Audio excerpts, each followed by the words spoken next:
ഏതായാലും ഇന്നൊരു ദിവസത്തെ കാത്തിരിപ്പ്, കൊടുങ്കാറ്റിന് മുമ്പുള്ള ശാന്തത വേണമെങ്കിൽ പറയാം അലങ്കാരികമായിട്ട്. അതുകൊണ്ട് തന്നെ എല്ലാ തയ്യാറെടുപ്പുകളും നാളത്തെ വോട്ടെണ്ണലിലുള്ള മഖ്യാന്തരമല്ല കൂട്ടിക്കഴിക്കൽ കണക്കിൽ വലിയ പ്രസക്തിയില്ല. ഏതായാലും നാളെ റിസൾട്ട് വരുന്നു ഉറപ്പാണ്. പക്ഷേ ഇന്ന് പത്രങ്ങളെല്ലാം അടിച്ചിട്ടുണ്ട് ഈ പ്രദേശത്തിൽ നിശബ്ദ തരംഗം എന്നാണെന്ന് കേരള കൗമുദിയുടെ ഏറ്റവും പ്രധാനപ്പെട്ട വാർത്ത. ശരിയാണെന്ന് തോന്നുന്നു. കാരണം എന്തോ ഒരു തരംഗമുണ്ട്, അത് എന്ത് തരംഗമാണെന്നുള്ളത് പലപ്പോഴും ഈ തെരഞ്ഞെടുപ്പ് വിദഗ്ധർ പറയുന്നുണ്ട് പോളിംഗ് ശതമാനം ചില ഘട്ടങ്ങളിൽ കൂടുമ്പോൾ ജനം തീരുമാനിച്ചുറച്ച പോലെ എന്നൊക്കെ കഴിഞ്ഞ ദിവസങ്ങളിലൊക്കെ നമ്മൾ ഗസ്റ്റുകളായി വന്നവരൊക്കെ വിലയിരുത്തിയിട്ടുണ്ടായിരുന്നു. അതെന്താന്നുള്ളത് കാരണം കഴിഞ്ഞ ലോക്സഭാ തെരഞ്ഞെടുപ്പ് എന്തൊരു ബഹളമായിരുന്നു, എന്തൊരു ജനമായിരുന്നു. അപ്പോഴും ആലോചിച്ചു എന്താണ് ഈ തരംഗം എന്ന് എല്ലാവരും ആലോചിച്ചു. എല്ലാവരും അവരുടേതായ രീതിയിൽ ആത്മവിശ്വാസം പ്രകടിപ്പിച്ചു. അത് UDF-ന് അനുകൂലമായ ഒരു വലിയ തരംഗമാണ് കഴിഞ്ഞ ലോക്സഭാ തെരഞ്ഞെടുപ്പ് കണ്ടത്. ഇത്തവണ അതുപോലെ തന്നെ വലിയ ജനമാണ്, ഭയങ്കര റെക്കോർഡ് ജനക്കൂട്ടമാണ് എല്ലായിടത്തും. ഇന്നലെ 7 മണി 7:30 മണി വരെയൊക്കെ പോളിംഗ് പല സ്ഥലത്തും പോയിരിക്കുന്നു. 75.93% ആ സമയത്ത് ഷഹീദ് ചിലരോട് ചോദിക്കുന്നുണ്ട്. അപ്പോൾ അവർ 3 മണിക്ക് വന്നാണ് ഞങ്ങൾ ചെയ്തിട്ടേ പോകുള്ളൂ, രണ്ടും തീരുമാനിച്ച് വന്ന ആൾക്കാരാണ്. ഇനി ജനവിധിക്കായുള്ള കാത്തിരിപ്പാണ്.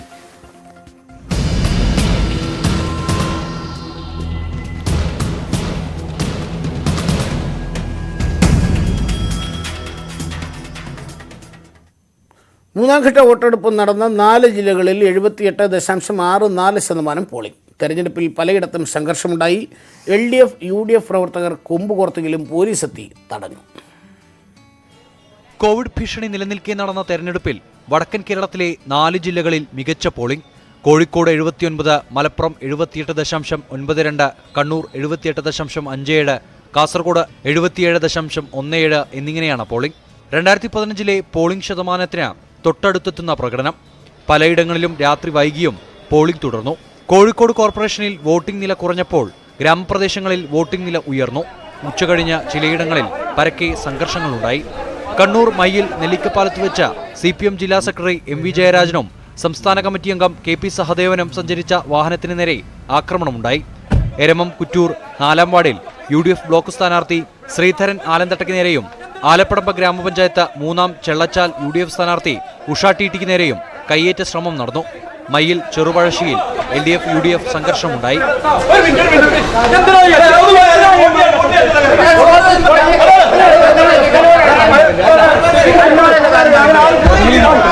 കണ്ണൂർ ആന്തൂർ അയ്യങ്കോലിൽ CPM കോൺഗ്രസ് പ്രവർത്തകർ തമ്മിൽ നേരിയ സംഘർഷമുണ്ടായി. മുഴക്കുന്ന് പോളിംഗ് ബൂത്തിന്റെ 100 മീറ്റർ അകലെ നിന്ന് ഉഗ്രശേഷിയുള്ള 5 ബോംബുകൾ പോലീസ് കണ്ടെടുത്തു. കോഴിക്കോട് നാദാപുരം തയ്യൂരിൽ പോളിംഗ് ബൂത്തിന് മുന്നിൽ തടിച്ചുകൂടി ജനക്കൂട്ടത്തെ പിരിച്ചുവിടാനുള്ള പോലീസ് ശ്രമം സംഘർഷത്തിൽ കലാശിച്ചു. നാദാപുരം SI ഉൾപ്പെടെ 3 പോലീസുകാർക്ക് പരുക്കേറ്റു. ജനക്കൂട്ടത്തെ പിരിച്ചുവിടാൻ പോലീസ് ഗ്രനേഡ് പ്രയോഗിച്ചു. മുക്കം കൊടിയത്തൂർ 5-ാം നമ്പർ ബൂത്തിൽ CPM വെൽഫെയർ പാർട്ടി പ്രവർത്തകർ കൊമ്പുകോർത്തു. വടകര ഏറാമലയിൽ ജനകീയ വികസന മുന്നണിയുടെയും CPM-ന്റെയും പ്രവർത്തകരെ പോലീസ് വിരട്ടിയോടിച്ചു. മലപ്പുറം വേങ്ങര ഗ്രാമപഞ്ചായത്ത് 12-ാം വാർഡ് ചെനക്കലിൽ LDF UDF പ്രവർത്തകർ ഏറ്റുമുട്ടി. കോഴിക്കോട് ബേപ്പൂരിൽ വോട്ടിംഗ് കഴിഞ്ഞ് പുറത്തിറങ്ങിയ വീട്ടമ്മ കുഴഞ്ഞു വീണ് മരിച്ചു. ബേബിയാണ് മരിച്ചത്. വോട്ടിംഗ് യന്ത്രം കേടായതിനെ തുടർന്ന് പലയിടത്തും വോട്ടെടുപ്പ് വൈകി. കോഴിക്കോട് പയ്യാനക്കൽ തോമ്പയിൽ തീരദേശ മേഖലകളിൽ വോട്ടിംഗ് മന്ദഗതിയിലായതോടെ ഏറെ വൈകിയാണ് വോട്ട് ചെയ്യാൻ ആളുകൾക്ക് കഴിഞ്ഞത്. മലപ്പുറം തിരൂർ നഗരസഭയിലും രാത്രി വൈകിയും വോട്ടെടുപ്പ് നടന്നു. കണ്ണൂർ മുഴുപ്പിലങ്ങാട് കള്ളവോട്ട് ആരോപണമുയർന്നു. കാസർഗോഡ് മംഗൽപാടിയിൽ അച്ഛന്റെ വോട്ട് മകൻ ചെയ്തതായി പരാതിയുണ്ട്. തീരദേശ മേഖലയിൽ പോലീസ് എത്തിയാണ് പ്രശ്നങ്ങൾ പരിഹരിച്ചത്. വിവിധ ബ്യൂറോകൾക്കൊപ്പം ന്യൂസ് 18 കോഴിക്കോട്. ഇതായിരുന്നു ഒരു പൊതുചിത്രം. രാത്രി എനിക്ക് തോന്നുന്നു പല സ്ഥലത്തും ഇന്നലെ രാത്രിയും ചെറിയ രീതിയിലുള്ള സംഘർഷമുണ്ടായി. പക്ഷേ പൊതുവെ സമാധാനപരമായിരുന്നു പോളിംഗ് എന്ന് പറയുന്നത്. സാധാരണഗതിയിൽ നമ്മൾ പ്രതീക്ഷിക്കുന്ന വലിയ സംഘടനകളും ഒന്നുമില്ലാതെ പോലീസിന് വലിയ പണിയൊന്നും ഇല്ലാതെ കാര്യങ്ങൾ അവസാനിച്ചു എന്ന് കാണുന്നതിൽ വളരെ സന്തോഷം. അതും ആദ്യത്തെ 2 ഘട്ടം ഇതിലും വളരെ സമാധാനപരമായിരുന്നു. ഈ ഘട്ടത്തിലാണ് ചെറിയ പ്രശ്നം ഉണ്ടായതായാലും അതും സോൾവ് ആയി എന്നാണ് മനസ്സിലാവുന്നത്. ഏതായാലും കോവിഡ് ഭീഷണിക്കിടയിലും ജനാധിപത്യ ഉത്സവത്തിൽ പങ്കെടുക്കാൻ വടക്കൻ കേരളത്തിൽ ജനം ഒഴുകിയെത്തുന്ന കാഴ്ചയാണ് കണ്ടത്. കോഴിക്കോട്ടും മലപ്പുറത്തും കോവിഡ് പോസിറ്റീവായ രോഗികളും PPE കിറ്റും ധരിച്ച് വോട്ട് ചെയ്തു. കോഴിക്കോട് പയ്യാനക്കൽ ഉൾപ്പെടെയുള്ള സ്ഥലങ്ങളിൽ രാത്രി വളരെ വൈകിയും വോട്ടെടുപ്പ് തുടർന്നു. കോവിഡ് കാലത്ത് വോട്ട് ചെയ്യാൻ ആളുകൾ എത്തുമോ എന്നുള്ള ആശങ്കയുണ്ടായിരുന്നു തിരഞ്ഞെടുപ്പ് കമ്മീഷനും രാഷ്ട്രീയ പാർട്ടികൾക്കും. പക്ഷേ വോട്ടർമാർ ആ ധാരണകളെയെല്ലാം തിരുത്തി. കോഴിക്കോട് കണ്ണഞ്ചേരിയിൽ കോവിഡ് രോഗികളായ 5 പേർ വോട്ട് ചെയ്യാനെത്തി. PPE കിറ്റ് ധരിച്ച് വൈകിട്ട് 5:30 ബൂത്തിലെത്തിയ ഇവർ മറ്റുള്ളവരെല്ലാം വോട്ട് ചെയ്തുവെന്ന് ഉറപ്പുവരുത്തിയ ശേഷമാണ് സമ്മതിദാനാവകാശം വിനിയോഗിച്ചത്.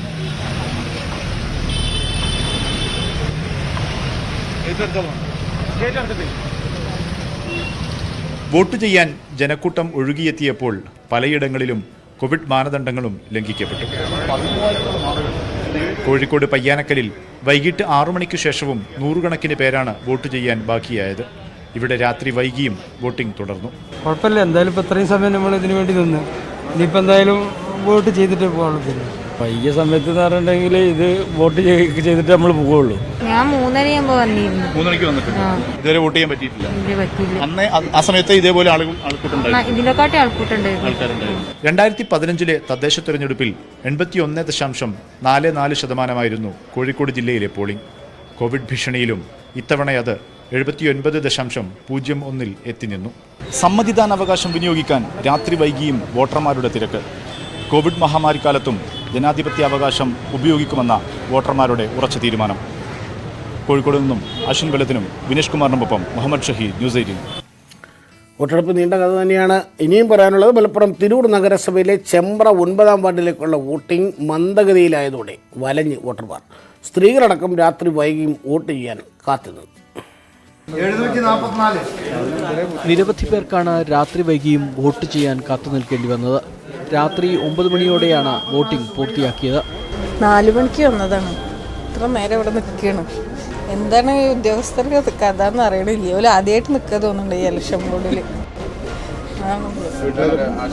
പിള്ളേരൊക്കെ വീട്ടിലാക്കിയിട്ട് വന്നിട്ട് ചെറിയ പിള്ളേരൊക്കെ ഉണ്ട്. എന്താ ചെയ്യപ്പോ നിൽക്കില്ല, നിവർത്തില്ലല്ലോ. വോട്ടവകാശം വിനിയോഗിക്കാൻ ഉച്ച മുതൽ വോട്ടർമാർ പൊരിവെയിലത്ത് കാത്തുനിന്നു. ചിലർ നിന്നുമടുത്ത് തിരികെ പോയി. ഉദ്യോഗസ്ഥരുടെ ഭാഗത്തു നിന്നുള്ള അലംഭാവമാണ് വോട്ടിംഗ് മന്ദഗതിയിലാകാൻ കാരണമെന്ന് വോട്ടർമാർ ആരോപിച്ചു. സമയം ഇപ്പോൾ 7:30 മണി കഴിഞ്ഞു. ഇതിപ്പോൾ ഞങ്ങളെ തെറ്റല്ല, തെരഞ്ഞെടുപ്പ് കമ്മീഷൻ ഉദ്യോഗസ്ഥരുടെ അടുത്തുനിന്ന് വന്നിട്ടുള്ള വാൻ വീഴ്ചയാണിത്.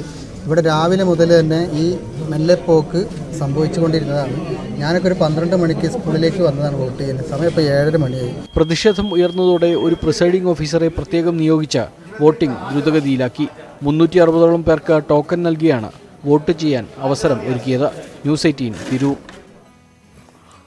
ഏതായാലും ഉച്ചയ്ക്ക് 12 മണി വന്നിട്ട് രാത്രി 7 മണി വരെ വെയിറ്റ് ചെയ്ത് വോട്ട് ചെയ്ത വോട്ടർമാരാണ് ഉള്ളത്. അവർ എന്ത് വോട്ട് ചെയ്തെന്ന് അറിയാനാണ് നാളെ നമ്മൾ കാത്തിരിക്കുന്നത്. ഇനിയിപ്പോൾ എന്തൊക്കെയാണ് നാളത്തെ ഒരുക്കങ്ങൾ അല്ലേ?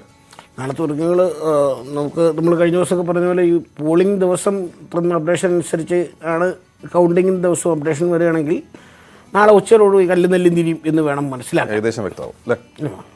ഏതായാലും അതിനുള്ള ഒരുക്കങ്ങൾ പൂർണ്ണതോതിലാണ്. ഭരണ പ്രതിപക്ഷ മുന്നണികളിൽ ആരുടെ കണക്ക് കൂട്ടൽ ശരിയാവും എന്ന് നാളെ അറിയാം. ഏതായാലും വോട്ടെണ്ണൽ നാളെ രാവിലെ 8 മണിക്കാണ് തുടങ്ങുക.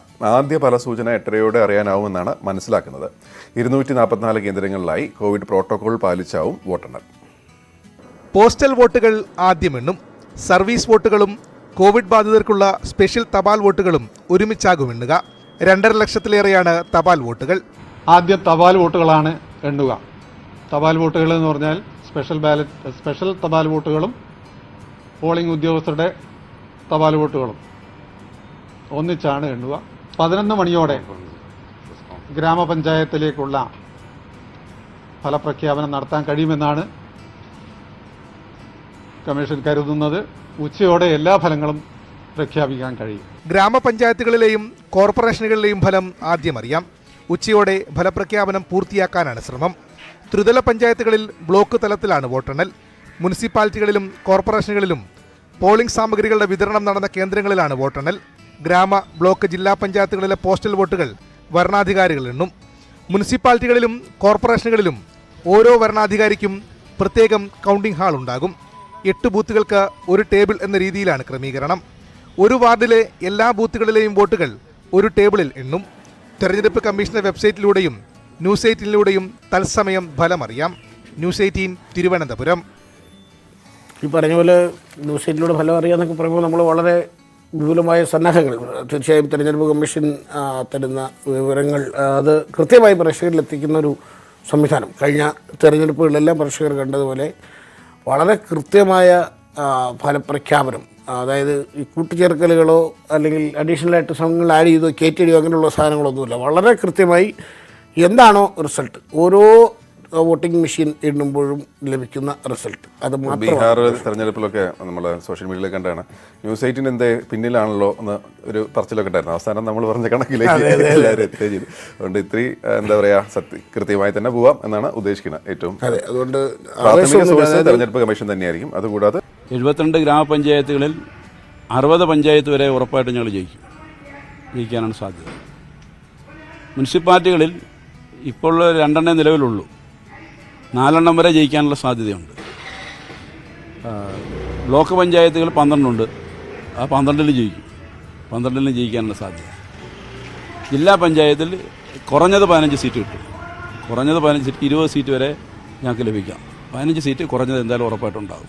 പരസ്യ പ്രതികരണം ഇങ്ങനെയാണെങ്കിലും ഗ്രാമപഞ്ചായത്തുകളുടെ കാര്യത്തിൽ കഴിഞ്ഞ ഫലം ആവർത്തിക്കാനാകുമെന്ന കാര്യത്തിൽ LDFന് പ്രതീക്ഷ കുറവാണ്. 40 പഞ്ചായത്തുകളാണ് ഉറപ്പായും ലഭിച്ചേക്കുമെന്ന് കണക്ക് കൂട്ടുന്നത്. നഗരസഭകളിൽ കഴിഞ്ഞ തവണത്തേതിനേക്കാൾ നില മെച്ചപ്പെട്ടേക്കും. ആലപ്പുഴ, മാവേലിക്കര, ചേർത്തല എന്നിവയിലാണ് ഉറച്ച പ്രതീക്ഷ. ബ്ലോക്ക് പഞ്ചായത്തുകളിൽ 8 വിജയപ്രതീക്ഷയുണ്ട്. കഴിഞ്ഞ തവണ ജില്ലാ പഞ്ചായത്തുകളിൽ കേരള കോൺഗ്രസ് ഉൾപ്പെടെ അംഗബലം 17 ആയിരുന്നുവെങ്കിൽ ഇത്തവണ 15 സീറ്റുകൾ മാത്രമാണ് LDF ഉറപ്പിച്ചു പറയുന്നത്. അതേസമയം ജില്ലാ പഞ്ചായത്തിൽ 15 സീറ്റുകൾക്ക് മേൽ കരസ്ഥമാക്കാനാകുമെന്നാണ് UDFന്റെ കണക്കുകൂട്ടൽ. ആദ്യഘട്ടത്തിൽ പ്രചാരണത്തിൽ പിന്നിലായിരുന്നുവെങ്കിലും അവസാന ലാപ്പിൽ UDF മികച്ച പ്രചാരണമാണ് കാഴ്ചവെച്ചത്. പ്രതിപക്ഷ നേതാവിന്റെ മണ്ഡലത്തിലെ നഗരസഭയായ ഹരിപ്പാട് മത്സരം കടുക്കും. ആറാട്ടുപുഴ, ചിങ്ങോലി, ചേപ്പാട, ചെറുതന തുടങ്ങിയ പഞ്ചായത്തുകളിൽ UDFന് തിരിച്ചടിയുണ്ടാവാൻ സാധ്യതയുണ്ട്. അതേസമയം CPMലെ വിഭാഗീയ പ്രശ്നം മുതലാക്കി കായംകുളം നഗരസഭ UDFന് കിട്ടിയേക്കും. UDFലും റിബലുകൾ ഉണ്ടെങ്കിലും CPM വിഭാഗീയതയുടെ ഫലം UDFന് അനുകൂലമാകാനാണ് സാധ്യത. ജില്ലാ പഞ്ചായത്ത് നാളിതുവരെ LDF ആണ് ഭരിച്ചിരിക്കുന്നത്. പക്ഷേ ഇത്തവണ ജില്ലാ പഞ്ചായത്ത് ഐക്യ ജനാധിപത്യ മുന്നണി വിജയിക്കും. 12, 13 മുതൽ അതിന് മുകളിലേക്കുള്ള സീറ്റുകൾ ഞങ്ങൾ ജില്ലാ പഞ്ചായത്തിൽ പ്രതീക്ഷിക്കുന്നുണ്ട്.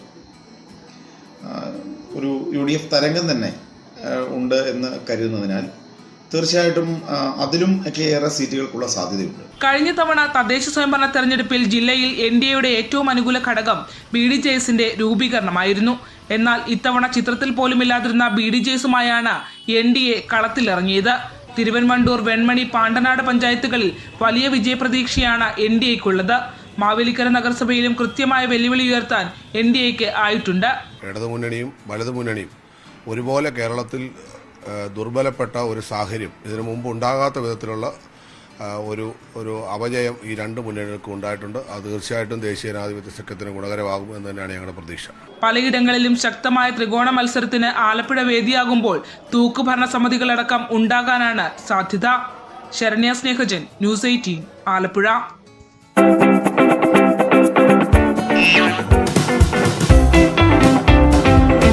ഒന്ന്, രണ്ട്, മൂന്ന്,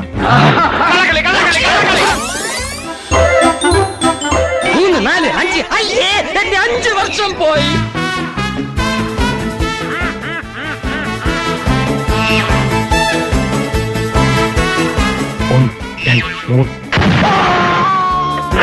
ആര് നേടും ആര് വീഴും? തദ്ദേശ ഭരണ തെരഞ്ഞെടുപ്പ് വോട്ടെണ്ണൽ 16-ന് രാവിലെ 6 മണി മുതൽ തത്സമയം. ഉള്ളതുപോലെ. പാചകവാതക വില വർദ്ധിപ്പിച്ചു എന്ന ബ്രേക്കിംഗ് ന്യൂസ് പോകുന്നുണ്ട്. ഏതായാലും ആ വാർത്തയിലേക്ക് നമുക്ക് വിശദമായി വരാം. പാചകവാതക സിലിണ്ടർ വില 50 രൂപ വരെ വർദ്ധിപ്പിച്ചു എന്നാണ്. ഈ വർധന കേട്ടിട്ട് മനസ്സിൽ മരവിപ്പ് അയച്ചതുകൊണ്ട് നമുക്ക് നിസ്സംഗമായി തന്നെ വായിക്കാം. ഗാർഹിക ആവശ്യത്തിന് സിലിണ്ടറിന് 50 രൂപ കൂടിയിട്ടുണ്ട്. ഡെയിലി കൂടുന്നുണ്ട്, പിന്നെ കുഴപ്പമില്ല. ഏതായാലും തെരഞ്ഞെടുപ്പുമായി ബന്ധപ്പെട്ടൊരു വിവാദം ഉണ്ടായത് വാക്സിൻ സൗജന്യമായി നൽകുന്നുള്ളതാണ്. അതിലിപ്പോൾ കേരളത്തിൽ കോവിഡ് വാക്സിൻ സൗജന്യമായി നൽകുമെന്ന മുഖ്യമന്ത്രി പിണറായി വിജയന്റെ പ്രഖ്യാപനത്തിൽ വിശദീകരണം തേടി തെരഞ്ഞെടുപ്പ് കമ്മീഷൻ. തെരഞ്ഞെടുപ്പ് ചട്ടലംഘനം നടന്നതായി ചൂണ്ടിക്കാട്ടി മുഖ്യമന്ത്രിക്കെതിരെ പരാതി ലഭിച്ചതിന്റെ അടിസ്ഥാനത്തിലാണ് കമ്മീഷന്റെ നടപടി. മുഖ്യമന്ത്രിയുടെ മറുപടി ലഭിച്ച ശേഷം തുടർ നടപടി സ്വീകരിക്കുമെന്നും കമ്മീഷൻ വ്യക്തമാക്കി. അതേസമയം പ്രഖ്യാപനത്തിൽ തെറ്റില്ല എന്ന നിലപാടിൽ ഉറച്ചു നിൽക്കുകയാണ് മുഖ്യമന്ത്രി.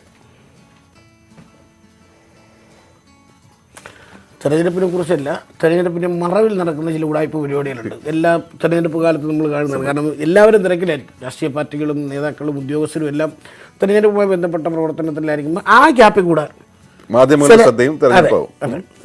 ചില പണികൾ കാണിക്കുന്ന ആളുകളുണ്ട്. അതിനെക്കുറിച്ചാണ് ഒരു വാർത്ത. തെരഞ്ഞെടുപ്പിൻ്റെ മറവിൽ ഇടുക്കിയിലെ കയ്യേറ്റ മാഫിയ പിടിമുറുക്കുകയാണ്. സേനാപതി സ്വർഗം വെട്ടിൽ റവന്യൂ ഭൂമിയിൽ അനധികൃത റോഡ് നിർമ്മാണം. പരിസ്ഥിതി ദുർബല പ്രദേശമായ മലമുകളിൽ ഇടിച്ചു നിരത്തി 1 കിലോമീറ്ററോളം ദൂരമാണ് കയ്യേറ്റക്കാർ റോഡ് നിർമ്മിച്ചിരിക്കുന്നത്. News 18 exclusive. സേനാപതി പഞ്ചായത്തിലെ ഗാന്ധിപ്പാറ വില്ലേജിൽ സ്വർഗമേട് മലമുകളിലെ സർക്കാർ ഭൂമിയിലൂടെയാണ് അനധികൃതമായി റോഡ് നിർമ്മിച്ചിരിക്കുന്നത്. മലമുകളിലേക്ക് എത്തുന്ന റോഡിൽ നിന്നും 1 കിലോമീറ്റർ ദൂരമാണ് നിർമ്മാണം നടത്തിയിരിക്കുന്നത്. പ്രകൃതി മനോഹരമായ പ്രദേശം കൈയടക്കുന്നതിനുള്ള ഭൂമാഫിയായുടെ ശ്രമമാണ് റോഡ് നിർമ്മാണത്തിന് പിന്നിലെന്നും അടിയന്തര നടപടി സ്വീകരിക്കണമെന്നും ആവശ്യപ്പെട്ട് പരിസ്ഥിതി പ്രവർത്തകർ രംഗത്തെത്തിയിട്ടുണ്ട്. ഭൂമാഫിയയുടെ ഇടപെടലാണ്, അവരുടെ ആദ്യഘട്ടത്തെ ഇടപെടലാണ് ഈ റോഡ് വെട്ട്. അത് കഴിയുമ്പോൾ അവർ ഈ സർക്കാർ ഭൂമിയെല്ലാം കൈയടക്കി വലിയ കെട്ടിട സമുച്ചയങ്ങൾ അവിടെ വരും. അപ്പോൾ എത്രയും പെട്ടെന്ന് റവന്യൂ ഡിപ്പാർട്ട്മെൻറ്റ് ഇതിനെതിരെ അടിയന്തര നടപടി പെട്ടെന്ന് തന്നെ സ്വീകരിക്കണം. ടൂറിസം സാധ്യത നിലനിൽക്കുന്ന പ്രദേശത്തേക്ക് സഞ്ചാരികൾ എത്തിത്തുടങ്ങിയ സാഹചര്യത്തിൽ റിസോർട്ട് ഭൂമാഫിയ സംഘം പ്രദേശം കൈയടക്കുന്നതിനുള്ള ശ്രമമാണ് നടക്കുന്നതെന്ന് പരിസ്ഥിതി സംഘടനയായ ഗ്രീൻ കെയർ കേരള ആരോപിക്കുന്നു. അടിയന്തര നടപടി ആവശ്യപ്പെട്ട് ഉന്നത അധികാരികൾക്ക് ഇവർ പരാതിയും നൽകിയിട്ടുണ്ട്. ന്യൂസ് 18 ഇടുക്കി.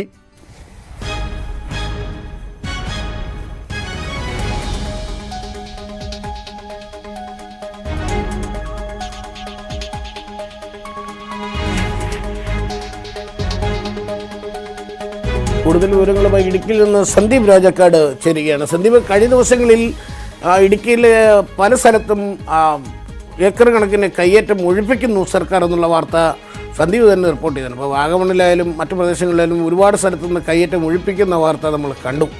ഇതിപ്പോൾ തെരഞ്ഞെടുപ്പിൻ്റെ ഗ്യാപ്പിൽ എല്ലാവരും തിരക്കിലാണ് എന്ന് കണ്ട് ഏതാണ്ട് 1 കിലോമീറ്ററോളം റോഡ് നിർമ്മിച്ചിരിക്കുകയാണ്. പരിസ്ഥിതി ദുർബല പ്രദേശം ആകെ ഇടിച്ചു നിർത്തി. ഇത് എങ്ങോട്ട് പോകാനാണ് ഇവർ ഈ റോഡ് നിർമ്മിച്ചിരിക്കുന്നത്? എന്താണ് ഇവരുടെ ഉദ്ദേശം?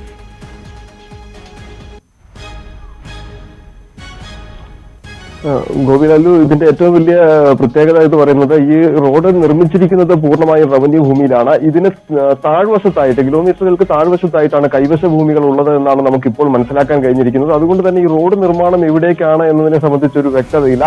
ഈ മലമുകളിൽ ഒരു 1.5 കിലോമീറ്ററോളം ദൂരത്തിൽ റോഡ് നിർമ്മിച്ച് പാതി വഴിയിലെത്തിച്ച് നിർത്തിയിരിക്കുകയാണ്. ഒറ്റ ദിവസം കൊണ്ട് മാത്രമാണ് ഇത്രയധികം ദൂരം നിർമ്മിച്ചിരിക്കുന്നത്. അതിനുശേഷം നിർമ്മാണ പ്രവർത്തനങ്ങൾ നടത്തിയിട്ടില്ല. ആരാണ് നിർമ്മിച്ചത് എന്നതിനെ സംബന്ധിച്ച് പോലും ആളുകൾക്ക് വ്യക്തതയില്ല. കാരണം ഒത്തിരി ആളുകൾ മുകളിലേക്ക് കയറി ചെല്ലുന്ന ഒരു പ്രദേശമല്ലാത്തത് കൊണ്ട് തന്നെ വളരെ സൈലന്റ് ആയിട്ടുള്ള ഒരു ഏരിയയാണ്. ആ ഒരു സാഹചര്യം മുതലെടുത്തുകൊണ്ടാണ് പ്രത്യേകിച്ച് റവന്യൂ ഉദ്യോഗസ്ഥരെല്ലാം തെരഞ്ഞെടുപ്പിന്റെ വലിയ തിരക്കുകളിൽ നിൽക്കുന്നു എന്നുള്ള ഒരു സാഹചര്യം മുതലെടുത്തുകൊണ്ടാണ് ഇത്തരത്തിൽ ഒറ്റ ദിവസം കൊണ്ട് പരമാവധി ദൂരം നിർമ്മിക്കുക എന്ന ലക്ഷ്യത്തോടു കൂടി നിർമ്മാണ പ്രവർത്തനം നടത്തിയിരിക്കുന്നത്.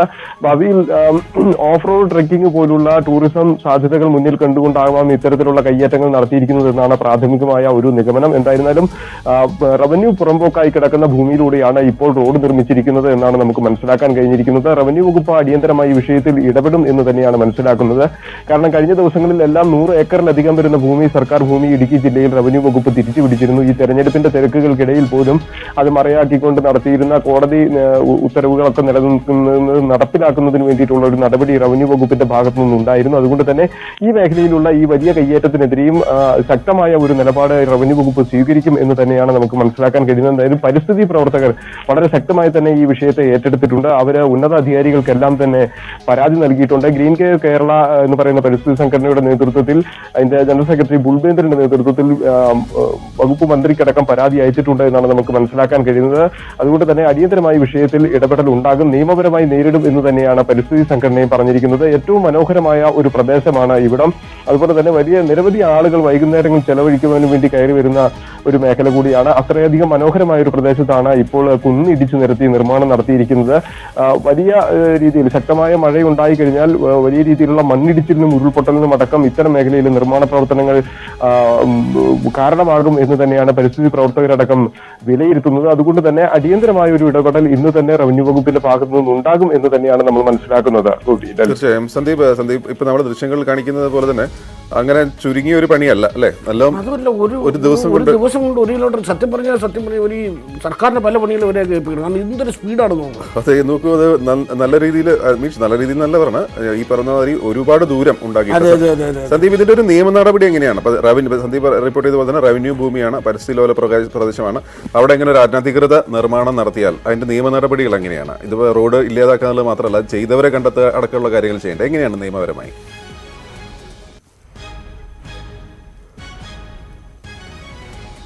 നിയമ നടപടി റവന്യൂ വകുപ്പിന്റെ ഭാഗത്തു നിന്ന് ആദ്യം ഉണ്ടാകേണ്ടത് ഈ ഭൂമിയുടെ സർവേ നമ്പർ കണ്ടെത്തിയതിനു ശേഷം ഇത് റവന്യൂ ഭൂമിയാണെന്ന് ഉറപ്പുവരുത്തേണ്ട നടപടി ഉണ്ടാകണം. അതിനുശേഷം റവന്യൂ ഭൂമിയാണ് എന്ന് കണ്ടെത്തി കഴിഞ്ഞാൽ അനധികൃതമായി ഭൂമിയിൽ പ്രവേശിക്കുക, സർക്കാർ ഭൂമിയിൽ അനുവാദമില്ലാതെ പ്രവേശിക്കുക, അതിൽ കയ്യേറ്റ ശ്രമം നടത്തുക, അതിനുശേഷം അനധികൃതമായി നിർമ്മാണം നടത്തുക തുടങ്ങിയിട്ടുള്ള നടപടികൾ നിയമപരമായി തന്നെ അത് അവർക്കെതിരെ ക്രിമിനൽ കേസ് എടുക്കാവുന്ന നടപടികളുണ്ട്. പോലീസിന് അതിന് വേണ്ടിയിട്ടുള്ള നിർദ്ദേശം നൽകും. ആരാണ് എന്ന് വ്യക്തമായി കണ്ടെത്തി കഴിഞ്ഞാൽ അത്തരത്തിലായിരിക്കും നിയമ നടപടി സ്വീകരിക്കുക. സന്ദീപാണ് വരുന്നത്. ഏതായാലും സന്ദീപ് സൂചിപ്പിച്ച പോലെ തന്നെ കഴിഞ്ഞ ദിവസങ്ങളിൽ 100ഓളം ഏക്കർ റവന്യൂ ഭൂമി സർക്കാർ തിരിച്ചു പിടിച്ചതാണ്. ഇതും സർക്കാരിന്റെ ശ്രദ്ധയിൽപ്പെടുമെന്നും റവന്യൂ ഭൂമി പുരോഗതിയിലാക്കാനുള്ളൊരു നടപടിയും കൂടി സർക്കാരിന്റെ ഭാഗത്ത് നിന്ന് ഉണ്ടാകുമെന്നാണ് പ്രതീക്ഷിക്കുന്നത്. കാരണം വളരെ പ്ലാൻഡാണ്. അല്ലെങ്കിൽ ഒരു ദിവസം കൊണ്ട് ചുരുങ്ങിയ സമയം കൊണ്ട് ഇങ്ങനെ 1 കിലോമീറ്റർ ദൂരത്തിൽ, അതും ആ റോഡിന്റെ വീതി നോക്കണം, വളരെ അല്ലേ ഒരു ജീപ്പിനൊക്കെ സുഖമായി കടന്നു പോകുന്ന തരത്തിൽ വളരെ പ്ലാൻഡായിട്ട് ഒരു റോഡ് പണിതിരിക്കുക. അതും പരിസ്ഥിതി ദുർബല പ്രദേശമാണ് എന്ന് സന്ദീപിൻ്റെ റിപ്പോർട്ടിൽ പറയുന്നുണ്ട്. മണ്ണിടിച്ചിലിനൊക്കെ സാധ്യതയുള്ളൊരു പ്രദേശത്ത് ഇതാരെയും ശ്രദ്ധയിൽപ്പെടാതെ ഒരു റോഡൊക്കെ ഒരു ദിവസം കൊണ്ട് പണിയുക എന്ന് പറയുന്നത് തീർച്ചയായും ഇതുമായി ബന്ധപ്പെട്ട് ശക്തമായ നടപടി റവന്യൂ വകുപ്പിൻ്റെ ഭാഗത്തുനിന്ന് ഉണ്ടാകും എന്ന് തന്നെയാണ് പ്രതീക്ഷിക്കുന്നത്. വളരെ നന്ദി സന്ദീപ്. ഇതുമായി ബന്ധപ്പെട്ട മറ്റു വാർത്തകൾ വരും ബുള്ളറ്റിനിൽ സന്ദീപ് തരും. നമ്മൾ പതിവ് വാർത്തകളിലേക്ക് പോകാമെന്നാണ് തോന്നുന്നത്. ഏതായാലും സ്വർണ്ണക്കടത്തിൽ ഇന്ന് എന്തൊക്കെയാണ് സംഭവിക്കുന്നത് നോക്കാം. സ്വർണ്ണക്കടത്ത് കേസിൽ പ്രതികളായ സ്വപ്ന, സരിത്ത് എന്നിവരുടെ ഇഡിയുടെ ചോദ്യം ചെയ്യൽ ഇന്നും തുടരും. 2 ദിവസം കൂടി ചോദ്യം ചെയ്യാൻ അനുമതി ലഭിച്ചിട്ടുണ്ടെങ്കിലും ഇന്ന് തന്നെ ചോദ്യം ചെയ്യൽ പൂർത്തിയാക്കാനാണ് ഇഡിയുടെ നീക്കം. ചോദ്യം ചെയ്യൽ ലഭിക്കുന്ന വിവരത്തിന്റെ അടിസ്ഥാനത്തിൽ CM രവീന്ദ്രനെ കസ്റ്റഡിയിലെടുക്കാനും ഇഡി ആലോചിക്കുന്നുണ്ട് എന്നും അറിയുന്നു. VS അനുവാണ് ചേരുന്നത്. അനുവും എന്താണ് ഇതുമായി ബന്ധപ്പെട്ട് ഇന്ന് സംഭവിക്കാനിടയുള്ള കാര്യങ്ങൾ, മാത്രമല്ല ശ്രീ രവീന്ദ്രന്റെ കാര്യത്തിൽ അത് സംബന്ധിച്ച നീക്കങ്ങൾ എന്തൊക്കെയാണ്?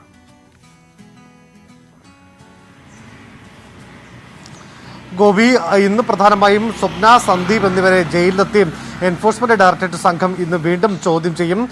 സ്വപ്ന സുരേഷിനെ പാർപ്പിച്ചിരിക്കുന്ന അട്ടക്കുളങ്ങര വനിതാ ജയിലിൽ ഇന്നലെ ഉച്ചയ്ക്ക് ശേഷമാണ് ED സംഘം എത്തിയത്. രാവിലെ ക്രൈംബ്രാഞ്ചിന്റെ അന്വേഷണ സംഘം, അതായത് സ്വപ്ന സുരേഷിന്റെ ഓഡിയോ സംഭാഷണം പുറത്തു വന്ന അതുമായി ബന്ധപ്പെട്ട് കേസ് അന്വേഷിക്കുന്ന ഹൈടെക്സൽ ASPയുടെ നേതൃത്വത്തിലുള്ള സംഘം അവിടെ ഇന്നലെ രാവിലെ സ്വപ്നയെ ചോദ്യം ചെയ്തിരുന്നു. തുടർന്നാണ് എൻഫോഴ്സ്മെന്റ് ഡയറക്ടറേറ്റ് ചോദ്യം ചെയ്തത്. സരിത്തിനെ സമാനമായ രീതിയിൽ പൂജപ്പുറം ജയിലിൽ മറ്റൊരു എൻഫോഴ്സ്മെന്റ് സംഘം ചോദ്യം ചെയ്യുകയും ചെയ്തു. ഇന്നും ഈ രണ്ടുപേരെയും ചോദ്യം ചെയ്യുമെന്ന് തന്നെയാണ് എൻഫോഴ്സ്മെന്റ് ഡയറക്ടറേറ്റ് സംഘം അറിയിക്കുന്നത്. ഏറ്റവും പ്രധാനമായും മുഖ്യമന്ത്രിയുടെ അഡീഷണൽ പ്രൈവറ്റ് സെക്രട്ടറിയായ CM രവീന്ദ്രന് ഈ സ്വപ്നയുമായിട്ടുള്ള ബന്ധം അല്ലെങ്കിൽ അത്തരം ഇടപാടുകളിൽ ഏതെങ്കിലും തരത്തിൽ ഈ CM രവീന്ദ്രൻ പങ്കാളിയായിട്ടുണ്ടോ, അല്ലെങ്കിൽ ഈ പല സമയത്തും നയതന്ത്ര ബാഗേജുകൾ കസ്റ്റംസ് പിടിച്ചു വയ്ക്കുന്ന ഒരു സാഹചര്യം എയർപോർട്ടിൽ ഉണ്ടായിട്ടുണ്ട്. ഈ ഘട്ടങ്ങളിൽ ഏതെങ്കിലും സമയത്ത് CM രവീന്ദ്രൻ പ്രതികൾക്ക് വേണ്ടിയിട്ട് എയർപോർട്ടിലേക്ക് വിളിച്ചിട്ടുണ്ടോ എന്നടക്കമുള്ള കാര്യങ്ങൾ പരിശോധിക്കുന്നുണ്ട്. മറ്റ് ഉന്നതരായിട്ടുള്ള ഏതെങ്കിലും വ്യക്തികൾ ഇതുമായി ബന്ധപ്പെട്ട് പ്രവർത്തിച്ചിട്ടുണ്ടോ എന്ന കാര്യം പരിശോധിക്കുന്നുണ്ട്.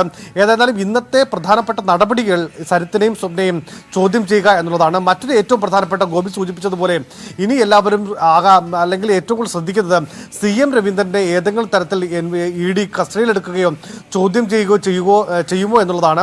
നമുക്ക് മനസ്സിലാകുന്ന പ്രകാരമാണെങ്കിൽ കഴിഞ്ഞ 3 തവണ CM രവീന്ദ്രനെ ഹാജരാകുന്നതിന് വേണ്ടിയിട്ട് നോട്ടീസ് നൽകി. പക്ഷേ അദ്ദേഹം ഹാജരായില്ല. അദ്ദേഹത്തിന്റെ ആരോഗ്യ പ്രശ്നങ്ങൾ കാരണം തന്നെയാണ്. ഏറ്റവും ഒടുവിൽ അദ്ദേഹം മെഡിക്കൽ കോളേജിൽ പ്രവേശിച്ചത് മാത്രമാണ് എൻഫോഴ്സ്മെന്റ് ഡയറക്ടറേറ്റിന് ഏതെങ്കിലും തരത്തിലുള്ള ഒരു നീരസം ഉണ്ടാകാനുള്ള ഒരു സാഹചര്യം ഉണ്ടായിരുന്നത്. ഏതായാലും നമുക്ക് മനസ്സിലാക്കാൻ കഴിയുന്ന പ്രകാരമാണെങ്കിൽ ഒരുപക്ഷെ ഇന്നോ നാളെയോ തന്നെ CM രവീന്ദ്രന് നോട്ടീസ് നൽകാനാണ് സാധ്യത. വരുന്ന ഏതെങ്കിലും ഒരു ദിവസം കൊച്ചിയിലെ എൻഫോഴ്സ്മെന്റ് ഡയറക്ടറേറ്റ് ഓഫീസിലെത്താൻ വേണ്ടിയിട്ടുള്ള നോട്ടീസ് നൽകുന്ന നടപടികളിലേക്ക് എൻഫോഴ്സ്മെന്റ് ഇന്നോ നാളെയോ നീങ്ങുമെന്നാണ് മനസ്സിലാക്കാൻ സാധിക്കുന്നത്. ഗോപി, തീർച്ചയായും CM രവീന്ദ്രനെ കസ്റ്റഡിയിലെടുക്കേണ്ട നീക്കം ഇഡിയുടെ ഭാഗത്തുനിന്നുണ്ടാകുന്നു എന്ന വാർത്ത കഴിഞ്ഞ ദിവസം കൊച്ചിയിൽ നിന്ന് വന്നിരുന്നു. ഒന്നും പറയാൻ പറ്റത്തില്ല. ഇഡിയുടെ കാര്യമുണ്ട്. കഴിഞ്ഞ ദിവസം ശിവശങ്കറിന് ഇതുപോലെ ആയിരുന്നല്ലോ, സമൻസുമായിട്ട് വന്നിട്ട് വാന്ന് പറഞ്ഞ് വിളിച്ചുകൊണ്ട് പോകുമായിരുന്നു. അതുപോലെ എന്തെങ്കിലും സംഭവിക്കില്ലെന്ന് കണ്ടറിയാം. ഏതായാലും സ്വപ്നയുടെയും സരിത്തിൻ്റെയും ചോദ്യം ചെയ്യൽ ഇന്ന് തന്നെ പൂർത്തിയാക്കണം എന്ന് ED തീരുമാനിച്ചിട്ടുണ്ട്. 2 ദിവസം കൂടി ഉണ്ടെങ്കിൽ പോലും ഇന്ന് തന്നെ ചോദ്യം ചെയ്യൽ പൂർത്തിയാക്കി മറ്റ് നടപടികളിലേക്ക് കടക്കാനാണ് EDയുടെ തയ്യാറെടുപ്പ്. രവീന്ദ്രനിലേക്ക് നീളുമോ എന്നുള്ളതാണ് ഇന്നത്തെ ഏറ്റവും നിർണായകമായ ചോദ്യം. ഏതായാലും വരും ബുള്ളറ്റിനുകളിൽ നമുക്ക് വിശദമായിട്ട് നോക്കാം. ഇനി നമ്മൾ കർഷക സമരത്തിന്റെ വിവരങ്ങളിലേക്കാണ് പോകുന്നത്. അതിൽ ചില കൗതുക കാഴ്ചകളുണ്ട്. കാണാം ഇടവേള. കാർഷിക നിയമങ്ങൾ പിൻവലിക്കണമെന്നാവശ്യപ്പെട്ടുള്ള കർഷക സമരം 20ാം ദിവസത്തിലേക്ക്. ഡൽഹി ആഗ്ര, ഡൽഹി ജയ്പൂർ ദേശീയപാതകൾ ഉപരോധിച്ചുള്ള സമരം ഇന്നും തുടരും. കർഷക പ്രതിഷേധത്തിനെതിരായ പൊതു താൽപര്യ ഹർജി സുപ്രീം കോടതി നാളെ പരിഗണിക്കും. അഭിലാഷ് ഡൽഹിയിൽ നിന്ന് തയ്യാറാക്കിയ റിപ്പോർട്ടിലേക്ക്.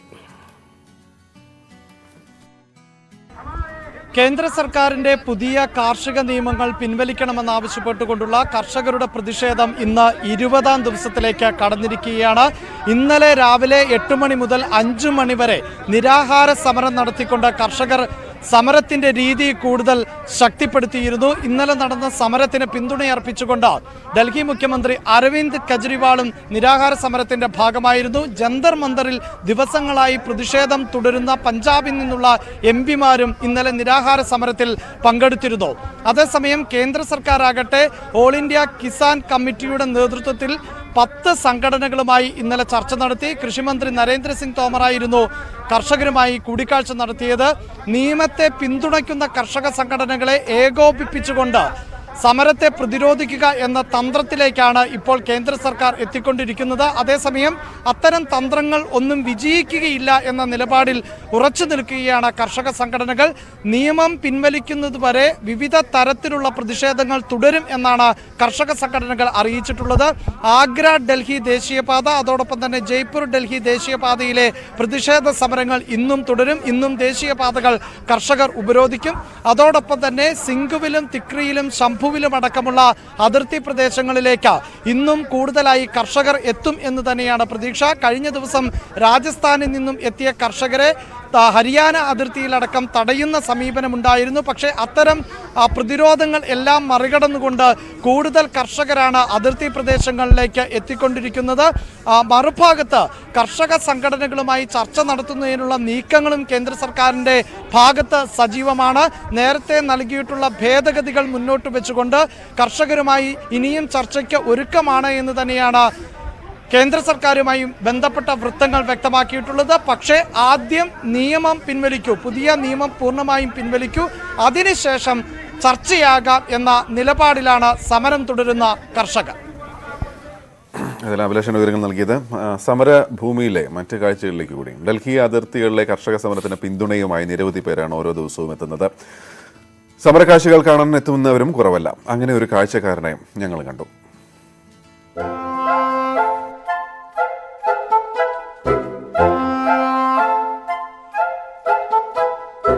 ഗാസിപൂർ അതിർത്തിയിൽ കുറച്ച് കർഷകർ വലിയ സമരം നടത്തുന്നതായി ചേട്ടന്മാരൊക്കെ പറയുന്നത് കേട്ടു.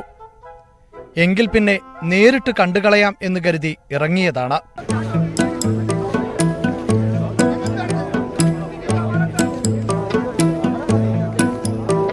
സ്വന്തമായൊരു വാഹനമുണ്ടെങ്കിലും അത്ര കണ്ടീഷനല്ല. ബെല്ലും ബ്രേക്കും ഇല്ലാത്തതിനാൽ പോലീസ് മാമന്മാർ പൊക്കുമോ എന്ന് സംശയമുണ്ട്. റിസ്ക് എടുത്തിട്ടാണെങ്കിലും സ്ഥലമൊക്കെ കറങ്ങി നടന്ന് കണ്ടു. കൊള്ളാം, സംഭവം ഉഷാറായിട്ടുണ്ട്. സമരവേദിയിലെത്തുന്നവരെല്ലാം ഭക്ഷണം കഴിച്ചാണ് മടങ്ങാറ്. അതുകൊണ്ട് പതിവ് ചോദ്യം മുടക്കിയില്ല. ഭക്ഷണം കഴിച്ചോ?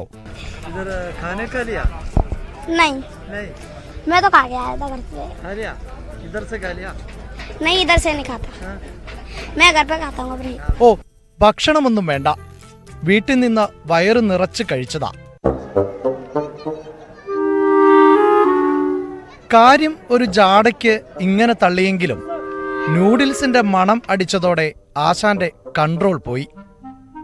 എന്തിനാ ബ്രോ കുറയ്ക്കുന്നത്? കുറച്ചുകൂടി ഇട്ടോ.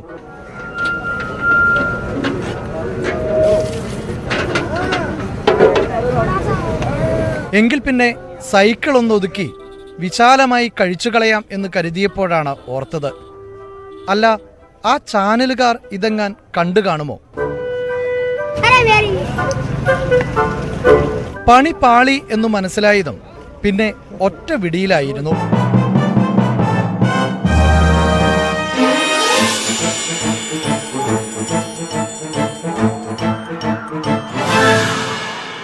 അരെ ബേട്ടാ, ഏക് മിനിറ്റ് ഇതറാവോ.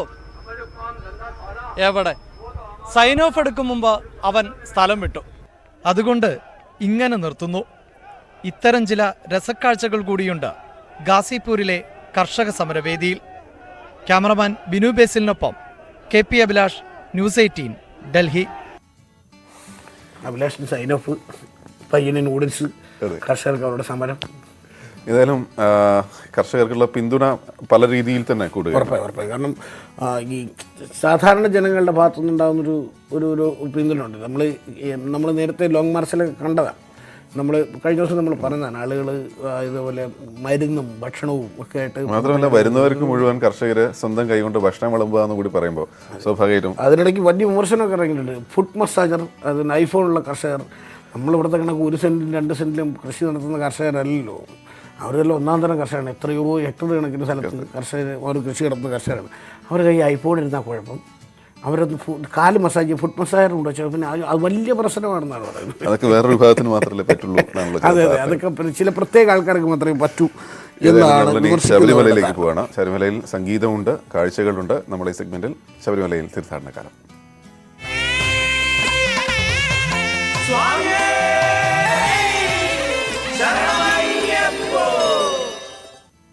ശരണമന്ത്രങ്ങളാൽ മുഖരിതമായ ശബരിമല കാനനപാതകൾ ശൂന്യമാണ്. വനം അതിൻ്റെ വശ്യത കൈവരിച്ചതോടെ വന്യമൃഗങ്ങളുടെ സ്വൈര്യവിഹാര കേന്ദ്രങ്ങളാണ് കാട്ടുപാതകൾ. പുല്ലുമേട് പാതയിലൂടെ ന്യൂസ് 18 യാത്ര.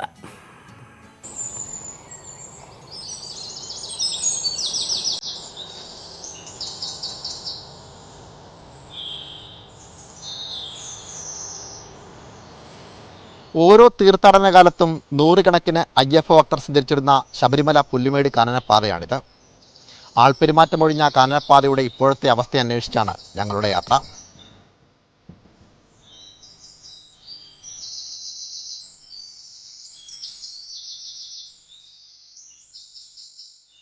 തത്വമസിയുടെ പൊരുൾ തേടി പുല്ലുമേട്ടിലെ പരമ്പരാഗത കാനനപ്പാതയിൽ ഇന്ന് തീർത്ഥാടക തിരക്കില്ല. ഈ വഴിയുള്ള സഞ്ചാരം പൂർണ്ണമായും നിരോധിച്ചപ്പോൾ കാടതിൻ്റെ സൗന്ദര്യം വീണ്ടെടുക്കുകയാണ്.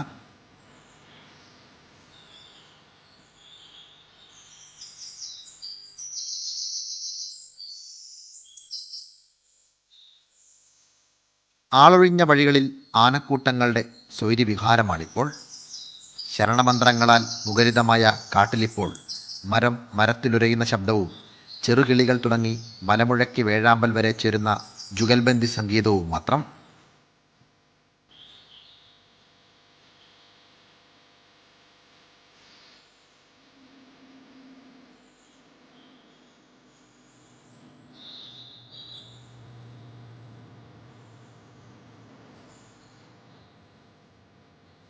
ശബരിമല തീർത്ഥാടകർ പരിപാവനമായി കരുതുന്ന പുണ്യസ്നാനമാണ് ഉരക്കുഴി തീർത്ഥം. ഇവിടെ എത്തി കുളിച്ചു തൊഴുതാൽ മാത്രമേ തീർത്ഥാടനം പൂർത്തിയാവൂ എന്നാണ് വിശ്വാസം.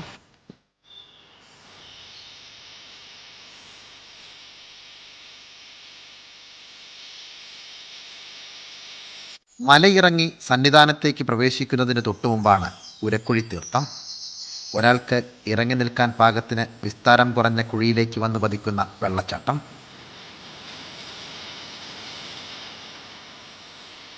മഹർഷി നിഗ്രഹം കഴിഞ്ഞെത്തിയ മണികണ്ഠൻ ഉരക്കുഴി തീർത്ഥത്തിൽ സ്നാനം ചെയ്തതായി വിശ്വസിക്കുന്നു. തീർത്ഥാടക തിരക്കൊഴിഞ്ഞതോടെ ഇടയ്ക്ക് വെള്ളം കുടിക്കാനെത്തുന്ന വന്യമൃഗങ്ങളാണ് ഇവിടുത്തെ ഇപ്പോഴത്തെ അതിഥികൾ.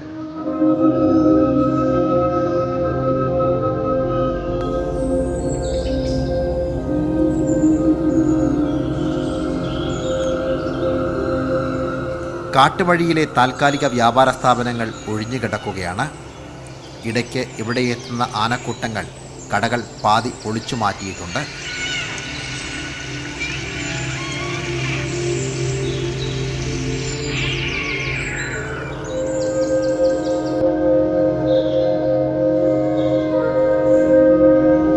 പതിനെട്ട് കുന്നുകളിലായി വ്യാപിച്ചു കിടക്കുന്ന പൂങ്കാവനം ഇന്ന് യഥാർത്ഥ അവകാശികളുടെ കൈവശമാണ്. അതിനാൽ മാലിന്യ പ്രശ്നങ്ങളും ഇന്ന് കാട്ടുപാതയിലില്ല. കോവിഡ് മഹാമാരിയെ പ്രകൃതി അതിൻ്റെ വീണ്ടെടുപ്പിന് കൂടിയാണ് പ്രയോജനപ്പെടുത്തുന്നത്. ഇതുതന്നെയാണ് ഈ തീർത്ഥാടനകാലം നമുക്ക് നൽകുന്ന സന്ദേശവും.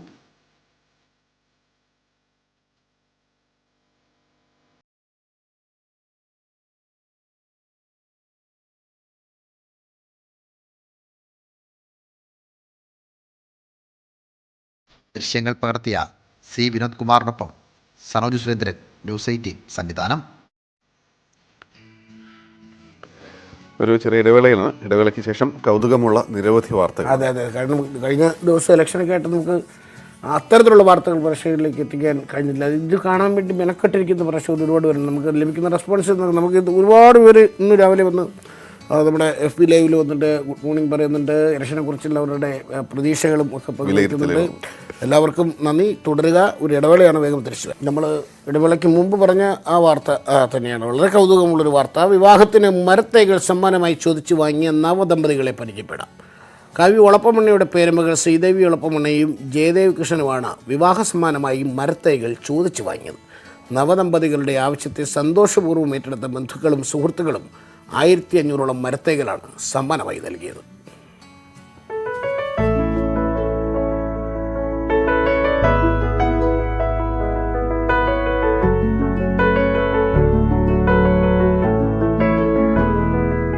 ശ്രീദേവി ഒളപ്പമണ്ണയും ജയദേവ് കൃഷ്ണനും ഇരുവരും വിവാഹം കവിത പോലെ ഭാവനാസമ്പന്നമാക്കി. മഹാകവി ഒളപ്പമണ്ണ സുബ്രഹ്മണ്യൻ നമ്പൂതിരിയുടെ പേരമകളാണ് ശ്രീദേവി ഒളപ്പമണ്ണ. വിവാഹ സമ്മാനമായി ഇവർ ബന്ധുക്കളോടും സുഹൃത്തുക്കളോടും ചോദിച്ചത് മരത്തൈകളാണ്. കേട്ടവർ ആദ്യമൊന്ന് നെറ്റിചുളിച്ചെങ്കിലും സന്തോഷത്തോടെ മറ്റു സമ്മാനങ്ങളെല്ലാം ഒഴിവാക്കി മരത്തൈകൾ നൽകി. ആ മരത്തൈകൾ ഈ നവദമ്പതികൾക്കായി ബംഗാളിലെ സുന്ദർബൻ ദേശീയോദ്യാനത്തിലും അരുണാചൽ പ്രദേശിലെ വെസ്റ്റ് സിയാങ്ങിലും നട്ടുതുടങ്ങിയിട്ടുണ്ട്.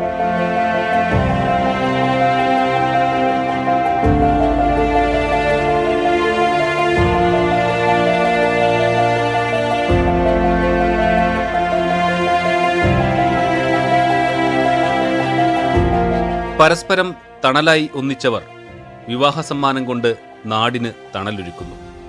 കവിത പോലെ മനോഹരമായ ഒരു വിവാഹം. സാധാരണ നമുക്ക് വിവാഹം കഴിഞ്ഞ് റിസപ്ഷന് ഗിഫ്റ്റൊക്കെ കിട്ടുമ്പോൾ സാരി അല്ലെങ്കിൽ വീട്ടിലേക്കുള്ള എന്തെങ്കിലും ഉപകരണങ്ങൾ, കാസറോൾ, പാത്രങ്ങൾ, പ്ലേറ്റ് അങ്ങനെയൊക്കെ കിട്ടുന്നു. അപ്പോൾ നമുക്ക് ആവശ്യമില്ലാത്ത കുറേ സാധനങ്ങൾ കിട്ടും. അത് പിന്നെ എന്ത് ചെയ്യണം എന്നും അറിയില്ല, അല്ലെങ്കിൽ ഷോക്കേസിൽ വെക്കാനൊക്കെ. അപ്പോൾ ഈ ആവശ്യമില്ലാത്ത സാധനങ്ങൾ കുന്നുകൂട്ടണ്ട എന്നുള്ളൊരു ആശയമാണ് അതിൻ്റെ ബേസിക്കായിട്ട്. അപ്പോൾ ഇങ്ങനെ രജിസ്ട്രി ചെയ്യണ ഒരു പരിപാടി ഉണ്ട്. അതായത് നമുക്ക് വേണ്ട സാധനങ്ങൾ ഏതൊക്കെയാണെന്ന് രജിസ്റ്റർ ചെയ്ത് കൊടുത്തിട്ട് ആൾക്കാർക്ക് അത് വാങ്ങിത്തരാം. അങ്ങനെ ഒരു ആശയമുണ്ട്. വെസ്റ്റേൺ കൺട്രീസിലൊക്കെയാണ് കൂടുതലായിട്ട് അത് ചെയ്യണം. അപ്പോൾ കുറേ പേര് ചാരിറ്റീസ് ഓപ്റ്റ് ചെയ്യും. നമുക്ക് വിവാഹ സമ്മാനമായിട്ട് ചാരിറ്റീസിലേക്ക് പൈസ ഡൊണേറ്റ് ചെയ്ത് കഴിഞ്ഞാൽ അത് മതി, വേറെ ഒരു ഗിഫ്റ്റും വേണ്ട എന്നുള്ള രീതിയിൽ. അപ്പോൾ ചാരിറ്റിക്ക് പകരം ഞങ്ങൾ ഇങ്ങനെ മരം നടുന്ന ഒരു ഓർഗനൈസേഷൻ ചൂസ് ചെയ്തു, അത്രയേ ഉള്ളൂ. ഐക്യരാഷ്ട്രസഭയുടെ 100 കോടി മരങ്ങൾ നടുന്നതിനുള്ള പദ്ധതിയിൽ പങ്കാളിയായ ഗ്രോ ട്രീസ് എന്ന സംഘടന മുഖേനയാണ് ഇവർ മരത്തൈകൾ സ്വീകരിച്ചത്. ഓൺലൈനിൽ പണമടച്ചാൽ ഗ്രോ ട്രീസ് അതിനുള്ള മരത്തൈകൾ പദ്ധതി സ്ഥലങ്ങളിൽ നട്ടുപിടിപ്പിക്കും. ഇത് സംരക്ഷിക്കാനും തൊഴിലാളികളുണ്ട്. ഡിസംബർ 31 വരെ ഓൺലൈൻ മുഖേന ഇവർക്ക് മരത്തൈകൾ സമ്മാനമായി നൽകാം. ഇതുവരെ 1400ഓളം തൈകൾ ലഭിച്ചു കഴിഞ്ഞു. എവിടെയാണ് നമ്മുടെ മരം നട്ടിട്ടുള്ളത് എന്നുള്ളതിൻ്റെ ഗൂഗിൾ ലൊക്കേഷൻ അവർ നമുക്ക് ഷെയർ ചെയ്യും, വേണമെങ്കിൽ പോയി കാണാം. പക്ഷെ എക്സാക്ട്ലി ഇത് ഇന്ന ആള് എൻ്റെ കസിൻ ഹീതക്കുട്ടി നട്ട മരമാണ് അങ്ങനെ അറിയാൻ പറ്റില്ല. എന്നാലും ഏകദേശം ലൊക്കേഷൻ നമുക്ക് മനസ്സിലാവും. അതെ, വേണമെങ്കിൽ പോവാൻ കാണാം, ഫോട്ടോ എടുക്കാം. ആ ലൊക്കേഷൻ അവർ ഷെയർ ചെയ്യും, എവിടെയാണ് നട്ടിട്ടുള്ളത് എന്നുള്ളതിൻ്റെ ലൊക്കേഷൻ ഷെയർ ചെയ്യും. ശ്രീദേവി ആയിരുന്നു ഇങ്ങനെയൊരു ആശയം പറഞ്ഞത്. ജയദേവ് കൃഷ്ണൻ പൂർണ്ണ പിന്തുണ നൽകി. ആൾക്കാരിലേക്ക് എങ്ങനെ എത്തിക്കാന്നുള്ളൊരു സംശയം ഉണ്ടല്ലോ. അപ്പോൾ അങ്ങനെ ആദ്യം എഴുതി കൊടുക്കാമെന്ന് വിചാരിച്ചു. പിന്നെ എന്നൊരു വീഡിയോ ഉണ്ടാക്കാമെന്ന് പറഞ്ഞു. അപ്പോൾ അങ്ങനെ ഒരു വീഡിയോ യൂട്യൂബിലൊരു വീഡിയോ, എനിക്കൊരു വീഡിയോ യൂട്യൂബ് ചാനലുണ്ട്. അപ്പോൾ അതിലങ്ങോട്ട് അപ്ലോഡ് ചെയ്തിട്ട് പിന്നെ ഫ്രണ്ട്സിന് അങ്ങനെ അയച്ചു കൊടുക്കാം. പിന്നെ വീഡിയോയിലെല്ലാം എക്സ്പ്ലെയിൻ ചെയ്യുന്നുണ്ട് എന്താ കാര്യം എന്നുള്ള പോലെ. സമ്മാനങ്ങൾ കൊണ്ട് വീട് നിറയ്ക്കാതെ നാടിന് തണലൊരുക്കാൻ ഒരു ചെറു സഹായം നൽകാൻ കഴിഞ്ഞതിന്റെ സന്തോഷത്തിലാണ് ഇരുവരും. ഇനി വിവാഹത്തിരക്കെല്ലാം കഴിഞ്ഞ് വിവാഹ സമ്മാനമായി കിട്ടിയ മരത്തൈകൾ കാണാൻ ഒരു യാത്ര പോകണമെന്നാണ് ഇവരുടെ ആഗ്രഹം. മരങ്ങൾ നട്ട നാട്ടിലേക്ക് ഒരു ഹണിമൂൺ യാത്ര. രാവിലെ ഈറൻ കെട്ടി നിന്നു കൊണ്ടരയ്ക്കുന്നു കാമിനി ചാണക്കല്ലിൽ ചന്ദനമീതു കാൺകേ അന്തരാ കഥിച്ചു ഞാൻ ഓമനെ തവ ജീവ സുന്ദര. ക്യാമറമാൻ പ്രജിത് കൊങ്ങാടിനോടൊപ്പം പ്രസാദ് ഉടുമ്പിശ്ശേരി, ന്യൂസ് 18 പാലക്കാട്. അല്ലേ, പുതിയ പുതിയ ആശയങ്ങളാണ് നമ്മൾ ഈ വെഡ്ഡിങ് ഫോട്ടോഗ്രാഫി, മറ്റേ സേവ് ദ ഡേറ്റ്, ഒരുപാട് പുതിയ പുതിയ സംഭവങ്ങൾ ഈ വിവാഹമായിട്ട് പോകുന്നു. പക്ഷേ ഇത് വളരെ വ്യത്യസ്തമായ ഒരു ആശയം, ഗംഭീരമായ ഒരു ആശയം, ഒരുപാട് പേർക്ക് മാതൃകയാക്കാവുന്ന ഒരാശയമാണ്. ഏതായാലും ഇനി വിനോദ വാർത്തകളാണ്. ഫെമിയാണ് ചേരുന്നത്. ഫെമി, എന്തൊക്കെയുള്ളത്? ഗോപി, സിനിമാ വിശേഷങ്ങൾ അടക്കം നിരവധി വാർത്തകളുണ്ട്. വിശദമായി തന്നെ നോക്കാം.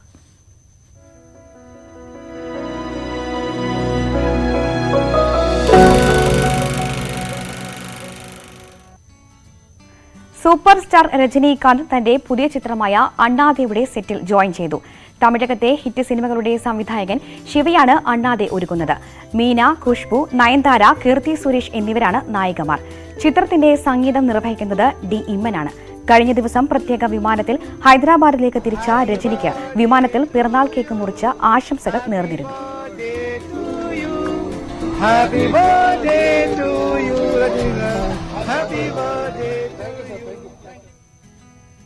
ഫഹദിനെ നായകനാക്കി വീണ്ടും ഒരു ഫാസിൽ സിനിമ എത്തുന്നു.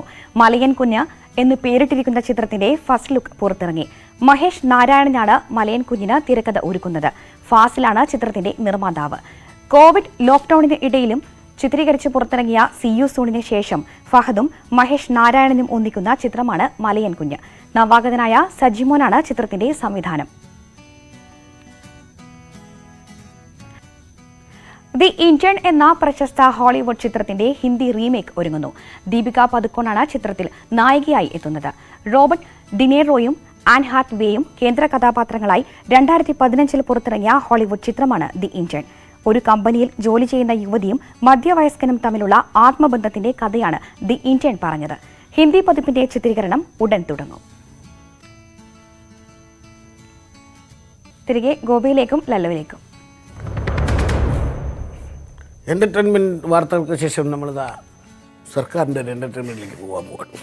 പാചകവാതകത്തിന് വീണ്ടും വില കൂട്ടി. ഗാർഹിക ആവശ്യത്തിനുള്ള സിലിണ്ടറിന് 50 രൂപയും വാണിജ്യ സിലിണ്ടറിന് 36 രൂപയുമാണ് കൂട്ടിയത്. അനുവാണ് തിരുവനന്തപുരത്ത് നിന്ന് ചേരുന്നത്. അനു, എന്താണ് ഇതുമായി ബന്ധപ്പെട്ട വിശദാംശങ്ങൾ? 50 രൂപയാണ് ഗാർഹിക സിലിണ്ടറിന് വർദ്ധിച്ചിരിക്കുന്നത്. എന്താണ് വിശദാംശങ്ങൾ?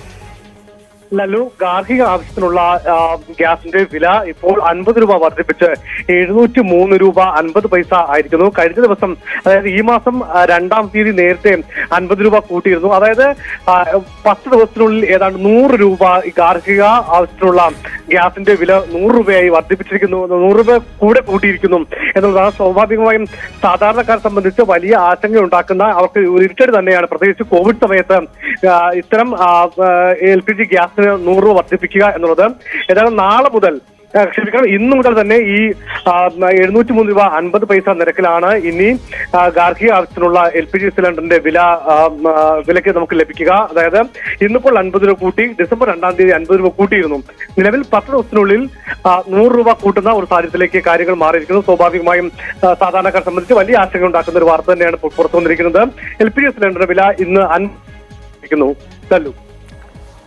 തീർച്ചയായും സാധാരണക്കാരനെ സംബന്ധിച്ച് വലിയ ആശങ്ക ഉണ്ടാക്കുന്ന വാർത്ത തന്നെയാണ്. അതുമായി ബന്ധപ്പെട്ട് ഈ സബ്സിഡി എന്ന് നമ്മൾ പറയുന്നതിന് പോലെ അതുമായി ബന്ധപ്പെട്ട് കഴിഞ്ഞ ദിവസങ്ങളൊക്കെ ഒരുപാട് പരാതികളും മറ്റും വന്നിട്ടുണ്ട്. സബ്സിഡി കൃത്യമായിട്ട് വരത്തില്ല, അതുപോലെ തന്നെ സബ്സിഡി കൊടുക്കാമെന്ന് പറഞ്ഞ് ആധാർ എടുപ്പിച്ചു, ഇപ്പോൾ സബ്സിഡി ഇല്ല എന്നൊക്കെ പറഞ്ഞിട്ട് ആളുകൾ പലതരത്തിലുള്ള വിമർശനം കൊണ്ട്. ഏതായാലും സാധാരണക്കാരനെ സംബന്ധിച്ച് ഒരു മാസത്തിനിടെ 100 രൂപ പാചകവാതകം ശ്രദ്ധിച്ചു. പണ്ടൊക്കെ ഒരു ഇത്ര വില കൂടുമ്പോൾ എന്തൊരു ബഹളമായിരുന്നു. പക്ഷെ ഇപ്പൊ അത് അനുഭവിച്ച ആൾക്കാർക്ക് ഒരു ശീലമായി എന്നാണ് ഇനിയിപ്പോ എനിക്ക് തോന്നുന്നു ഇപ്പൊ നമ്മുടെ പ്രതികരണവുമായി നമ്മൾ ചിലരുടെ അടുത്ത് ചെന്നപ്പോൾ ആരോട് പറയാൻ എന്നുള്ളതാണ് അവർ. നമ്മുടെ ലൈവിന്റെ താഴെ തന്നെ ഇപ്പൊ നീയൊക്കെ മറ്റേ ഗ്യാസാണ് അവിടെ തിന്നുന്നത്, പെട്രോളാണോ കുടിക്കുന്നുള്ള പ്രതികരണങ്ങളും വരും. അത്തരത്തിൽ പലതരത്തിലുള്ള പ്രതികരണം വരുന്നുണ്ട്. പക്ഷേ സാധാരണക്കാരെ സംബന്ധിച്ച് വലിയ ബുദ്ധിമുട്ട് തന്നെയാണ്.